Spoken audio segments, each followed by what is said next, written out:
10 steps to getting the best deal on a new car. All right. What's good, Wealth Builders? It's your boy DeVaughn back again with another video. And today we're talking about the 10 steps to getting the best deal on a new car. So let's go. Now tuned into the greatest. All right. I know this video is a little different than my usual videos, but if you've been a subscriber, then you know my motto is make more, save more, build more, right? So it's only right that we talk about ways to save money and not just make money, you know? And do remember, I write everything down. So if I look down at my computer screen while making this video, it's because I want to give you the exact information that you came here for, right? All right, so in this video, I'm going to go over how to get the best deal on a new car, all right, without doing some craziness or doing a whole bunch of research and nothing like that, man. And some of the stuff that you're going to read might actually seem like common sense to some of you, but remember, common sense is not always common. So let's get into the video, all right? Now, first and foremost, before we get into the real nitty-gritty deal about getting the best deal on a new car, you must remember that car buying is one of the last forms of buying that you can actually get the price that you want, well, within reason, right? So don't be scared of negotiating and actually telling the car dealership or the salesperson what you want and how you want it, okay? Don't be scared. Don't be scared, because this is a big purchase, man. You want to get what exactly you want for the price of that vehicle. All right, so let's go over the 10 ways to get the best deal on a new car. Number 1, get quotes from multiple dealers. All right, listen, when you're dating, do you just marry the first person you go on a date with or give you some attention? No, I hope not. And it's the same with your car dealerships. You don't just go to the Honda dealership around the corner and say, hey, that's the deal they got there, so that's what I'm going to go with. No, man, you got to do your research. You got to get price quotes. I personally would call or go to 10 different dealerships if I had time. If I don't have time, if I'm kind of at my boiling point about to purchase a car, I'm thinking about maybe 5 or 7. Between 5 or 7 is a sweet spot, but 10 is like, yeah, you really pushed it to the limit and you know exactly what you can get for that vehicle, all right? And I will make sure I have a small notepad to write down the exact prices with all the taxes and fees involved in the transaction before I even decide to go to that dealership, okay? Because I want to know who has what base price everybody has when I go to these dealerships, all right? And your other option will go to an online price quote, okay? I personally will use this online price quote tool that I've stumbled upon. So if you go check out my blog, the link is below the script in the description. Go check it out. You read the blog, and the price quote tool is in the blog. All right. So back to the video. Number 2, what's your price? You already know what you are ready to pay for. What you're ready to pay beforehand for most things, right? So the same thing comes to cars. You have to know what you're ready to pay before you get to the dealerships, all right? Most dealerships are going to try to get you to pay as much as possible, but you should already have the highest amount you're willing to pay in your head already if it comes down to it. You want to be smart about it, be smooth in your interactions with the salesperson. This is definitely something that will give you a leg up when headed to the dealership. Number 3, hide your emotions. Don't be all emotional when you get there, man. We know you are probably in love with this particular car. You probably post pics about it on Instagram, on your Facebook account. You probably have it on your vision board at home. This is exactly what the car dealership wants you to feel like when you come in to purchase a new car. But don't let your emotions get to you.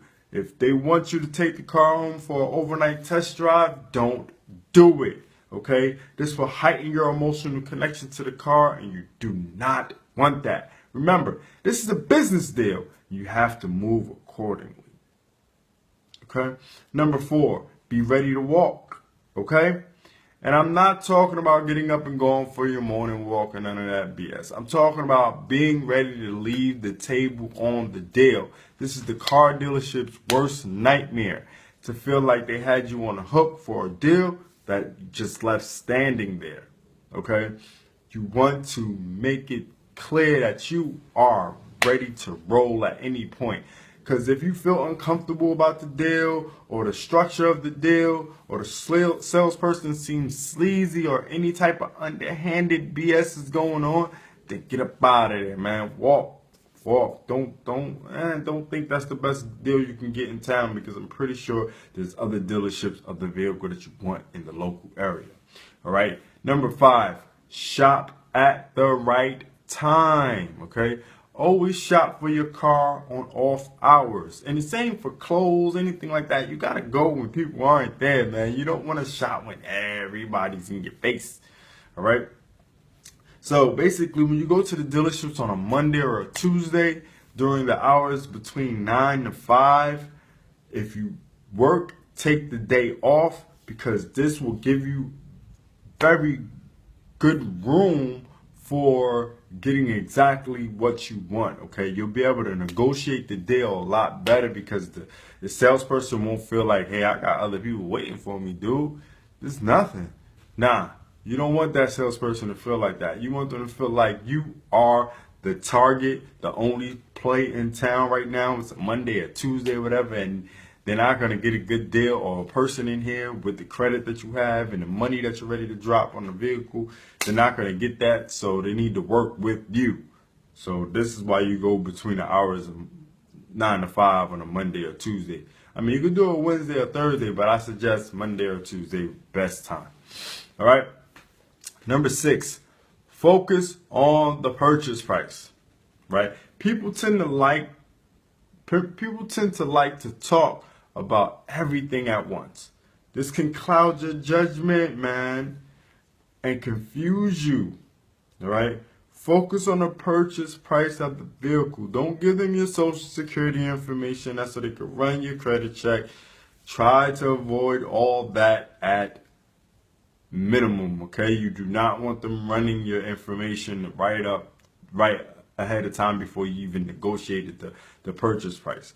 Don't rush the process of negotiating the purchase, because this will make everything seem tense, okay? And when they feel like you're tense, they're gonna play on that somehow. They're gonna make sure you feel tense and you're ready to go. You're tired of waiting. You're getting impatient.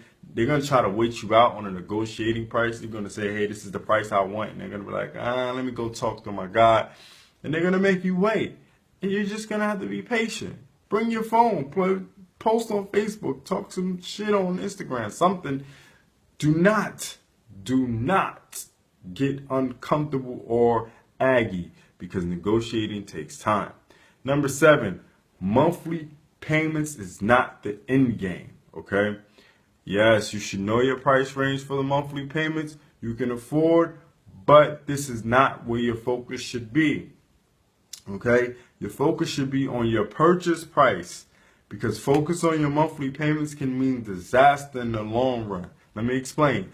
Usually, when your monthly payments are really low, then this means the long term is really long, okay? So instead of paying the car off in, let's say, 5 years, the dealership pushed your loan to 7 because of how low your monthly payments are. And maybe you don't want to keep the car for 7 years. Maybe you want to make 5 years worth of payments and dead that bitch. Maybe you want to take it back to the dealership after 5 and trade it in, okay? You do not want to stretch it out to 7, 10 years, okay? You don't want that. All right.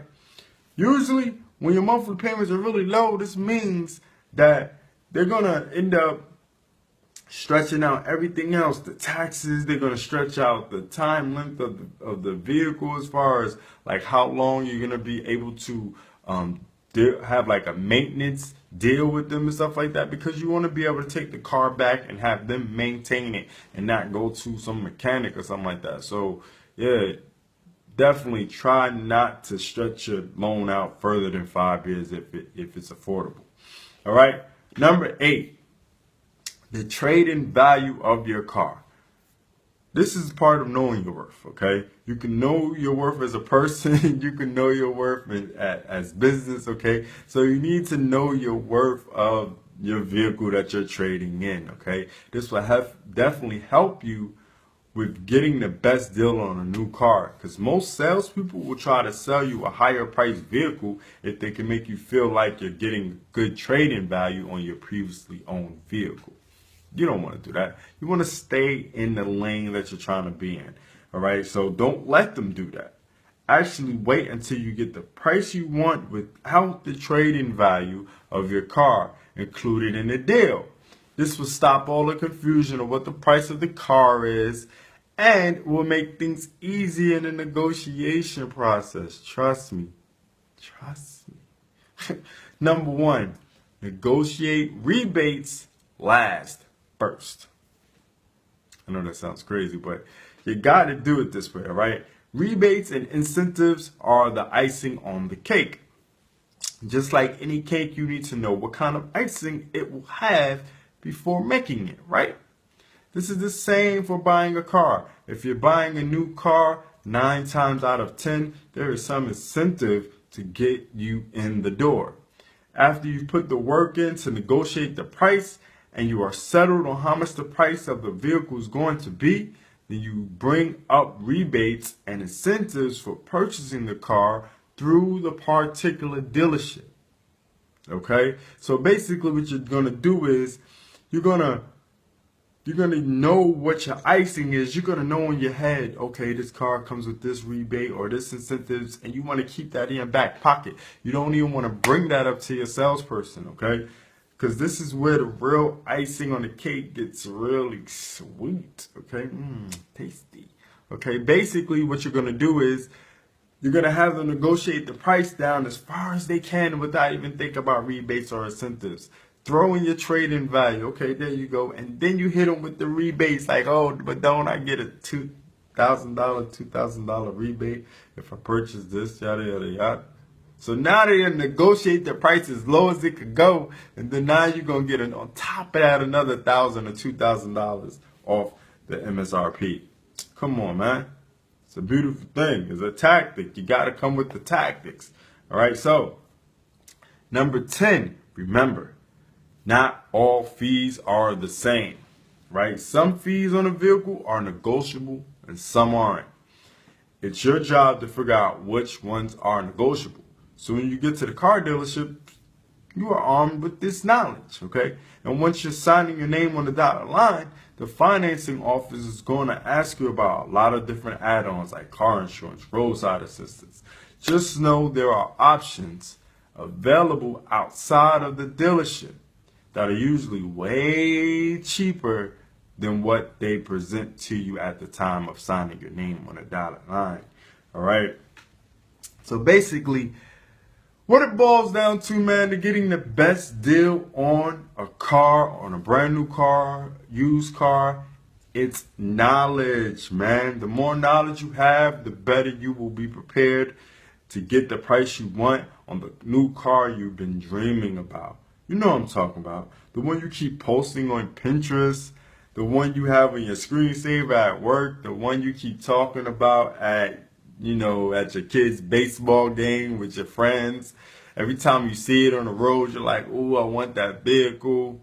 Trust me, man. I know the feeling. I know how it go. So follow these steps and you'll be a lot more successful at getting a better deal on a brand new car. Okay?